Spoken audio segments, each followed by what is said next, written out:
18 November আমেরিকার family কোর্টে বিকেল 3:40 হাসান জাহাঙ্গীরকে বিয়ে করেছেন মৌসুমী।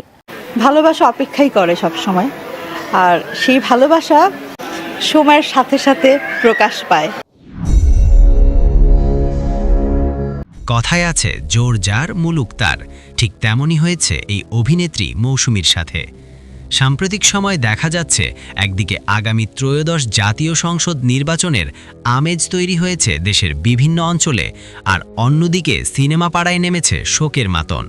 তবে কি এই অভিনেতা ডিপজলের কারণে এই ওমর সানির সংসারে ভাঙন শুরু হয়েছে? এমন মন্তব্য এবার পানির স্রোতের মতো ভাসছে নেট পাড়ায়।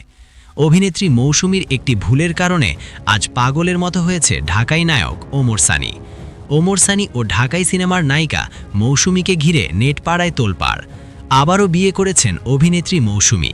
কিন্তু কি এমন হলো যে ওমর সানির মতো নায়ককে রেখে আবারও বিয়ের পিঁড়িতে বসেছেন এই অভিনেত্রী?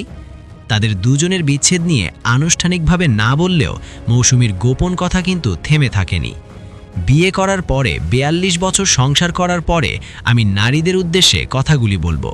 বিশেষ করে নারীরা আপনারা একটু শুনে রাখেন, এরকম একটা জৌলুসপূর্ণ একজন মহিলা বর্তমান ডিজিটাল যুগে এসেও অনেক কথাই কিন্তু গোপন রাখলেও এই বর্তমান অনলাইনের যুগে সেসব ফাঁস হয়ে যায়। ঠিক তেমনভাবেই কিন্তু এই মৌসুমী ও চিত্রনায়ক ওমর সানির বিচ্ছেদ ঘিরে এবার নেট পাড়ায় তোলপাড়। গুণীজনরা বলে গিয়েছেন, যার রটে তা কিন্তু কিছু হলেও বটে। এই অভিনেত্রী মৌসুমীর জীবনের এমন কিছু গোপন কথা আছে যা মিডিয়ায় হয়তোবা প্রকাশ করতে পারছে না এই অভিনেত্রী, কেননা তাদের কিন্তু অনেক ফ্যান বেজ আছে। সবকিছু মন চাইলেও আসলে বলা যায় না। সাম্প্রতিক সময় তাদের বিচ্ছেদের গুঞ্জনের রেশ কাটতে না কাটতেই নেট পাড়ায় ভেসে এসেছে তারা আসলেই আর একসাথে থাকতে চাচ্ছে না বেশ কিছুদিন ধরেই। তাই তো ওমর সানির মতো একজন নায়ক বাংলাদেশের মতো দেশে একা ফেলে অভিনেত্রী মৌসুমী পাড়ি দিয়েছে যুক্তরাষ্ট্রে। সেখানে গিয়ে নিজের ইচ্ছে মতো ঘুরছে ফিরছে খাচ্ছে দাচ্ছে, কিন্তু ওমর সানিকে সেখানে নিয়েও যাচ্ছে না এই অভিনেত্রী মৌসুমী। এমনকি বাংলাদেশে এসে এই নায়কের সাথে যে থাকবে নায়িকা মৌসুমী, সেটাও করছে না এই অভিনেত্রী। তাতেই এখানে আর বুঝতে বাকি রইল না কারোরই যে আসলে তাদের ভিতরে কিন্তু সম্পর্ক ভালো থাকলেও সেটা মানুষ দেখানো সম্পর্ক। কেননা তারা হয়তোবা নিজেরাই চায় না যেখানে ছেলে মেয়ের বিয়ে দিয়ে আজ তারা মুরব্বি হয়েছে, সেখানে কিভাবে এই বিচ্ছেদের কথা প্রকাশ করবে। তবে আলোচনা সমালোচনা তো তাদেরকে নিয়েই হবে, কেননা তারা এই বাংলাদেশের সিনেমা ইন্ডাস্ট্রির এক অমর নক্ষত্র। এই জুটি 1990-এর পরের সময় এককভাবে রাজত্ব করেছেন বাংলা সিনেমা ইন্ডাস্ট্রিতে।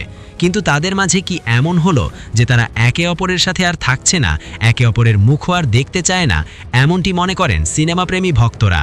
আপনারা আরও শুনলে অবাক হবেন যে এই জুটির বিয়ের বয়স 30 বছরেরও বেশি। এক কথায় 3 যুগেরও বেশি সময় তারা একসাথে সংসার জীবন পার করেছেন। শেষ বয়সে এসে এই ঢাকাই নায়কের এমন হাল হবে সেটা হয়তোবা কেউ চিন্তা করতেও পারেনি। সূত্রের রেশ ধরে জানা যায়, ঢাকাই নায়ক ওমর সানি মৌসুমীকে কাছে না পেয়ে তিনি একটি ইউটিউব চ্যানেল খুলেছেন সময় কাটানোর জন্য। সেখানে দিনরাত ভিডিও আপলোড করে যাচ্ছে এই ঢাকাই সিনেমার জনপ্রিয় অভিনেতা ওমর সানি। তো প্রাণপ্রিয় ভিউয়ার্স, এই দুই কিংবদন্তি অভিনেতা ও অভিনেত্রীর বিচ্ছেদ নিয়ে এখানে আসলে দোষটা কার?